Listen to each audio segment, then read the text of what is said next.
करण जी, USA से। महाराज जी, आपके चरणों में कोटि कोटि प्रणाम। महाराज जी, मैं एक ऐसे परिवार में पला बड़ा हूँ जहाँ मेरी माँ पुष्टि मार्गी संप्रदाय से थी और पिता शिव उपासक थे। मैं बचपन से ही शालीग्राम शिवलिंग पर जल चढ़ाता और श्री कृष्ण जी की सेवा करता। महाराज जी, मेरी शादी जिस घर में हुई है वहाँ सब पुष्टि मार्गी है, वहाँ एक आश्रय की अवधारणा है। महाराज जी, अभी ये कह रहे हैं कि मैं शिव जी का करूँगा श्री कृष्ण जी को, क्योंकि मेरा भाव पहली बात तो है कि ये झंझटे में ना फंसो। वही शिव जी है, वही श्री कृष्ण है। पहले 100% कोई भी हमको ये बता दे तत्व तो दो है कि एक है ना। तो चाहे शिव मान के पूजो तो श्री कृष्ण को पूज रहे हो, और श्री कृष्ण मान के पूजो तो शिव जी को पूज रहे हो। यार कोई भेद नहीं है, जहां मन लग जाए वहीं आसक्त हो जाओ। चाहे अंबा में हो जाओ, चाहे भैरव में हो जाओ, चाहे दुर्गा में हो जाओ, चाहे राम में हो जाओ, चाहे शिव में हो जाओ, चाहे कृष्ण में, वो परमात्मा एक है। एक में आप लग जाओ, वो काम बन जाएगा। ये सब झंझट छोड़ो कि श्री कृष्ण को पकड़े कि शिव जी को पकड़े कि दुर्गा जी को पकड़े कि हनुमान जी को पकड़े कि एक को पकड़ लो। एक पकड़ लो, सब पकड़ लो। एक ही साधे सब सधे, और सब साधे सब जाए। एक पकड़ लो। कोई तुम्हारी प्रीति कहाँ है? तो मैं वही बोल रहा था कि शिव जी और कृष्ण जी दोनों मेरे लिए, मैं पहले से ही दोनों करता हूँ। तो फिर अभी एकाश्रय का जो कॉन्सेप्ट है वो मैं अभी जाना हूँ, तो मैं एक से प्रीत कैसे करूं? पहली प्रीति कहाँ थी? कृष्ण।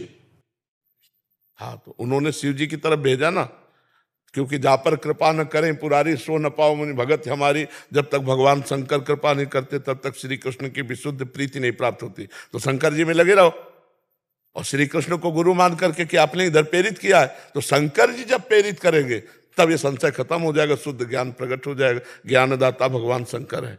वंदे बोधमयम नित्यम गुरुम शंकर रूपम। ठीक है, शंकर जी की आराधना करो, श्री कृष्ण को गुरु रूप में देखो कि आपने ही भेजा है। और जब शंकर जी कृपा करेंगे तो भगवत प्रेम प्रकाशित हो जाएगा। हम अनन्य थे भगवान शंकर के, अनन्य कट्टर शिव उपासी। हाँ, और प्रिया प्रीतम के अनन्य बना दिया शिव जी ने, प्रिया प्रीतम का अनन्य प्रेम प्रदान कर दिया, तो उन्हीं की कृपा से प्राप्त हुआ है। शंकर जी कृपा करते तब प्रिया प्रीतम में प्रेम होता है, श्री कृष्ण में प्रेम होता है। शिव जी बहुत कृपालु हैं। तब तो एक ही है रूप। जैसे देखो, दूध का खोया बनाया गया, और खोए की मिठाई कितनी अलग अलग प्रकार की होती है तो सब खोए की, लेकिन टेस्ट अलग अलग होता है। नहीं तो ऐसे ही टेस्ट के लिए भगवान ने अलग अलग आनंद के लिए रूप रख लिए। और वो जिधर मन लगे उधर खूब खूब भजन करो, अच्छे से चलो, गंदे आचरणों का त्याग करो, गंदा भोजन त्याग करो, और चाहे जिस भगवान का भजन करो आपको भगवत आनंद मिलेगा। वही आनंद है, आनंद में अंतर नहीं पड़ेगा। यमुना जी वही है, चाहे जुगल घाट ना हो, चाहे केसी घाट, चाहे विश्राम घाट, यमुना जी तो वही है, परमात्मा तो वही है। ठीक है, संशय में मत रहो। तो शिव जी की आराधना के लिए जो आपने एक वीडियो में बोला था सांब सदा शिव, हाँ, नाम जप करना, यही नाम जप। हाँ, सांब सदा शिव नाम। विजेंद्र सिंह जी, श्री हरिवंश गुरुजी, जीवन मांस मदिरा और व्यभिचार से युक्त था। तभी आपका वीडियो देखा जिसमें आपने कहा 24 घंटे में से 24 मिनट मुझे दे दो। 24 मिनट देने के 1 साल के अंदर मांस मदिरा तो दूर, प्याज लहसुन तक छूट गया, और मेरे जैसे नीच तुच्छ पापी भी तुलसी धारण करने का सौभाग्य प्राप्त हुआ। गुरुजी, कुछ हफ्ते पहले आपने कहा कि 2.5 घंटे दे दो, देखो जीवन कैसे परिवर्तित हुआ। गुरुजी, अब से मैं लोभी आदमी है, फिर हम 24 घंटे में ले जाएंगे। ले 2.5 घंटे में करें क्या? नहीं, इसमें 2.5 घंटे में कि आप जप को 1 घंटे कर लीजिए, और उसको 2 भागों में कीजिए। जब को मान लो 45 मिनट इधर कर लिया, 45 मिनट उधर कर लिया, 24 घंटे में 2 भाग कर लीजिए, तो 1.5 घंटे चले गए। 1 घंटे में 1-2 ग्रंथ पढ़ो, जैसे भागवत है 2-4-5 अध्याय पढ़ा, रामायण के 2-4-5 दोहे अर्थ सहित पढ़े, 1-2 श्लोक गीता जी के पढ़े। शास्त्र स्वाध्याय करने से हमारे पाप नष्ट होते हैं, पुण्य बढ़ता है, और हमारे अंदर ज्ञान जागृत होता है। हमारा अध्यात्म क्या है, हमारे शास्त्र क्या है, ये हमें पता चलता है, और भगवान की कृपा मिलती है। तो शास्त्र स्वाध्याय और सुमिरन, और शेष समय अपने कार्य में लगे रहो, क्योंकि हमने उसमें ये विभाजित किया कि आप 6 घंटा सो लीजिए, 7 घंटा सो लीजिए, शेष समय कार्य कीजिए। जो मनोरंजन में आप समय लगाते हैं वो अध्यात्म में लगा दीजिए, आपकी जीवन की उन्नति हो जाएगी, लौकिक पारलौकिक दोनों। सत्संग सुन सकते हैं उस भी? हाँ, सत्संग भी सुन सकते हैं, सत्संग भी सुन। जी, जैसे आप भाव के लिए बोलते हैं और श्री जी को लेकर के, निकुंज को लेकर के, किसी चीज को लेकर के अभी किसी तरह का कोई भाव नहीं आता। जो भाव आता है वो आपको लेकर आता है, आपसे ही प्रीति है। आप मित्र समझ के या शिष्य समझ के, जैसे भी, बस आप देख लेना। आप जो कहेंगे हम करेंगे, क्योंकि आपको जो अच्छा लगता है हम वो करेंगे। अब आप देख लेना बस। बस हमारी प्रार्थना यही है कि अगर कदम आगे बढ़ा दिए हो तो पीछे वाले जो कार्य हैं उनमें मत जाना। जो पीछे कदम आपके चले हैं उन पर अब लो नशानी, अब ना नशे हो। पीछे हुआ अब आगे नहीं होगा, क्योंकि ये बहुत बड़ी मंजिल है सत्य की। कभी कभी एकदम अंधकार छा जाता है कामनाओं का, और फिर हम गलत मार्ग में चल पड़ते हैं। तो गलत मार्ग में मत जाना, बस इतनी प्रार्थना है। जितना बने नाम जप करते रहो, जितना बने सेवा करो, शास्त्र स्वाध्याय करो, समाज में माता पिता बुजुर्ग और जीव जंतु किसी की भी सेवा मिल जाए सेवा करो। गलत से बच जाओ, बस गलत से बच जाओगे तो थोड़ा भजन भी भगवत प्राप्ति करा देगा। जो पूर्व में गलती हुई वो गलतियां नहीं होनी चाहिए। उन गलतियों का डर तो आता है, वो डर तुम्हें कुछ नहीं बिगाड़ पाएगा। नई गलती ना होने पावे तो सन्मुख होए जीव मोय जबहि, जन्म कोट यघ नाशो तबहि। भगवान कहते हैं करोड़ों जन्मों के पाप नष्ट कर देता हूं, पर नए न होने पावे। भगवान कहते सर्वधर्मान परित्यज्य मामेकम शरणम व्रज, अहम त्वाम सर्व पापेभ्यो मोक्षयिष्यामि मा शुचा। तुम सब धर्मों को त्याग कर मेरी शरणागति धर्म को स्वीकार कर लो, मैं तुम्हारे सर्व पाप नष्ट कर दूंगा। तो पीछे की तो चिंता मत करो, आगे न बनने पावे सावधानी रखो। ठीक है महाराज जी, इसमें एक वो था, बहुत असंख्य कोटि महाराज जी आपकी वार्ता सुन के, आपके वचनों को सुन के उन्होंने गलत आचरण छोड़ दिए, मांस मदिरा व्यभिचार और असंख्य कोटि अपराध जो अधर्म आचरण करते थे। महाराज जी निरंतर संग ना रहने के कारण, हाँ वही हम कहा, निरंतर जैसे आप सुबह किसी को कह रहे थे कि माया पटक देगी और अभी गिरे, मतलब आने के बाद फिर गिरे, फिर उठना बड़ा कठिन हो जाएगा। तो महाराज जी उस समय मतलब निरंतर क्या नाम जप और सत्संग का संग रहेगा, तभी लंबे समय तक इसको खींच जाएंगे, और एक बार निकल गए तो फिर तो निकल ही जाएंगे महाराज। नहीं, बहुत कठिन है। मानो जैसे 70 वर्ष की आयु है और 20 वर्ष से शुरू किया और हम 40 वर्ष चल रहे, भगवत प्राप्ति नहीं हुई, तो गुंजाइश है, माया तुम्हें परास्त कर सकती है। तो हर समय नाम जप, सत्संग और लक्ष्य, बराबर लक्ष्य बना रहना बहुत समय तक। यही तभी कहते हैं कोई लाखों में एक चलता है, चलने वाले हजारों में कोई एक ठीक से चलता है, और ठीक से चलने वालों में कोई एक बिरला पहुंचता है। बिरला पहुंचता नहीं। इतने मनोरंजन वाटिकाएं हैं कंचन कामिनी कीर्ति की कि उसी में जीव गिर जाता है। जैसे उसने कभी भावना की कि अगर हमें ये सुख मिलता तो जी भर के भोगते, और भजन कर रहा है तो पहले भगवान नहीं मिलेंगे, पहले उसके सामने वो सुख आएगा जो उसने चाहा है। ये पक्का है हमारे, पक्का 1000%। जो इच्छा करी हो मन माही, प्रभु प्रसाद कछ दुर्लभ नाही। जब रावण ने लात मारा था तो कहा नहीं था विभीषण जी ने, लेकिन सोचा था कि मैं जा रहा हूं राम जी की शरण में, तेरा नाश करवा के इसी सिंहासन पर बैठूंगा। तो भगवान ने जाते ही पहला काम किया था, समुद्र का जल मंगा करके लंकाधिपति कहा था आओ लंकेश। तो घबरा गए कि प्रभु मैं तो आपकी शरण में आया हूं, लंकेश बनने नहीं आया। तो प्रभु ने कहा नहीं, इस बात को स्वीकार करो। तो उन्होंने कहा हाँ, उर कछु प्रथम वासना रही, पर प्रभु पद प्रीति सरित सो बही।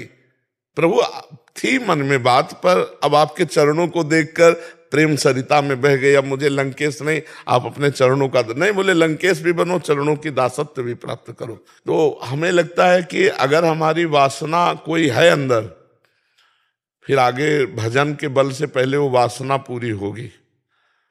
नष्ट तो नहीं होगा साधक, भ्रष्ट तो नहीं होगा, बादलों की तरह छिन्न भिन्न तो नहीं होगा, क्योंकि भगवान का जन है, पर निर्वासनिक बिना हुए वो आगे उन्नति को प्राप्त नहीं होता। इसलिए वासना कोई न कोई बनी रहती है, और जहां भजन हुआ तो कंचन कामिनी कीर्ति इनका संयोग होने लगता है, तो साधक मनोरंजन में लग जाता है, फिर वो मार्ग रुक जाता है। इसीलिए जन्म जन्म मुनि यतन कराही, वंत राम कही आवत नाही।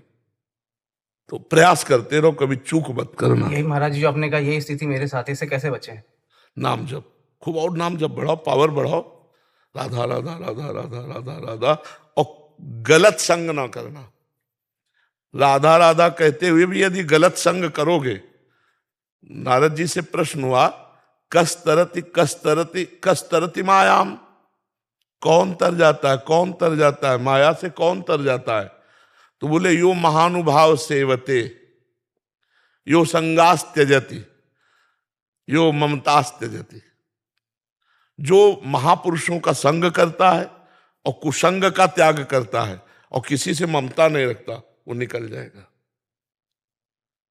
यो महानुभाव सेवते, महापुरुषों का संग, उनके वचन। अरे बाबा ने कहा कि ऐसे नहीं देखना, नहीं देखना। बाबा ने कहा ये चीज नहीं खाना, नहीं खाना, ऐसे नहीं बोलना, ऐसे नहीं देखना। रोज सत्संग सुनो, हर एक दिन नया नया आपको मिलेगा उपदेश, उसी से आपका जीवन पार हो जाएगा। पर पूरे जीवन अगर निष्कलंक निकल जाए तो परम पद मिल जाएगा, परम पद भगवान का, भगवान का सानिध्य। और जो चाहोगे, भजन कर रहे हो, भगवान मिलने की दुआ, ऐसे जो चाहोगे वो मिल जाएगा। और कुछ नहीं चाह रहेगी तो भगवान मिल जाएंगे। तो निश्चिंत होकर भजन करो, इसमें घाटा तो है नहीं, गिर भी पड़ोगे तो भी घाटा नहीं। 100 बार राधा राधा कहा तो तुम्हारा बैंक लॉकर में जमा हो गया। अब तुमने पाप किया तो इसका तुम्हें दंड मिलेगा, लेकिन तुम्हारे पास 100 नाम जमा है, वो तुम्हारी उन्नति करेंगे, वो कभी नष्ट होने वाले नहीं। समझ रहे ना? हाँ, खूब इसी लोभ से नाम जप करो, नाम बढ़ाओ। महाराज जी, यहाँ तो हम सब साधक जन आपके सानिध्य में है, तो आपका शासन है। बाहर जो शराब छूटी, वही दोस्तों के बीच में रहना। हाँ महाराज जी, बिल्कुल, बहुत मतलब कठिन, थोड़ा पर काम करेगा। देखो कल एक नहीं कह रहे थे कि अरे बोले अब जहां शराब पी ले कि या कुछ कर ले, सोचो तुम छा जाते हो, हमारे दिमाग में डर पैदा हो जाता है हमारे हृदय में कि यार, तो बोले जहां हम गलत सोचते हैं करने की, सोच तुम छा जाते हो, दिमाग में लगता है यार बाबा जान जाएंगे। तो बोले इसलिए फिर अब गलत हमसे हो ही नहीं रहा है, क्योंकि हर समय आप हमारे दिमाग में छा जाते हो। तो ये बात बहुत पॉइंट की है कि यदि हम संत सदगुरुदेव या उपदेष्टा को अपने दिमाग में रखें, ये बाबा ने कहा था ऐसा नहीं, तो दिमाग में वो छाए हुए हैं तो हमसे गलत हो ही नहीं सकता। और भगवान की ऐसी कृपा है कि लाखों लोग इस बात को समझ रहे हैं कि भगवान की कृपा से वो सतमार्ग में चलने की तैयारी कर रहे हैं, कोई चल रहे हैं, कोई चल चुके हैं। तो इसमें घाटा नहीं होगा, क्योंकि भगवान ही चलाते हैं। अगर वो ना चलावें तो अपने लोगों की ताकत ही नहीं कि चल पावे। मयंक शर्मा जी, राधा वल्लभ श्री हरिवंश महाराज जी। बाबा जी, मेरा प्रश्न है कि हनुमान जी चिरंजीवी हैं, मैं उनके दर्शन करना चाहता हूँ, इसलिए रोज हनुमान चालीसा का पाठ करता हूँ। महाराज जी, इससे मुझे वो मिल जाएंगे या कोई गुरु मंत्र या गुरु के बिना नहीं मिलेंगे? हनुमान जी तो सियाराम जी की कृपा से मिलेंगे। अगर जिसको हनुमान जी के दर्शन चाहिए, सीताराम सीताराम सीताराम जपो, आ जाएंगे। रामचरित सुनिबे को रसिया, हनुमान जी का है भगवान के नाम। यत्र यत्र रघुनाथ कीर्तनम तत्र तत्र कृतमस्त कांजिलम वाष्पवारि परिपूर्ण लोचनम। हनुमान जी, जहां जहां सीताराम सीताराम नाम कीर्तन होगा वहां हनुमान जी, जहां रामचरित्र होगा वहां हनुमान जी। तो हनुमान जी की मनपसंद बात करो तो हनुमान जी मिल जाएंगे। क्या? सियाराम जी का नाम कीर्तन करो, सियाराम जी का चरित्र गाओ और प्रार्थना करो कि महाराज मुझे मिल जाओ, तो कृपा करेंगे। वो आपके दर्शन के अनुसार रूप दिखा देंगे। हनुमान जी का रूप देखने के सामर्थ्य तो उनके भाई भीम में भी नहीं थी। जब भीम पुष्प लेने जा रहे थे सौगंधिक वन, तो हनुमान जी ने सोचा कहीं अपराध न बन जाए ऋषियों का, इसलिए रास्ते में बैठ गए बंदर के रूप में, लंबी पूंछ।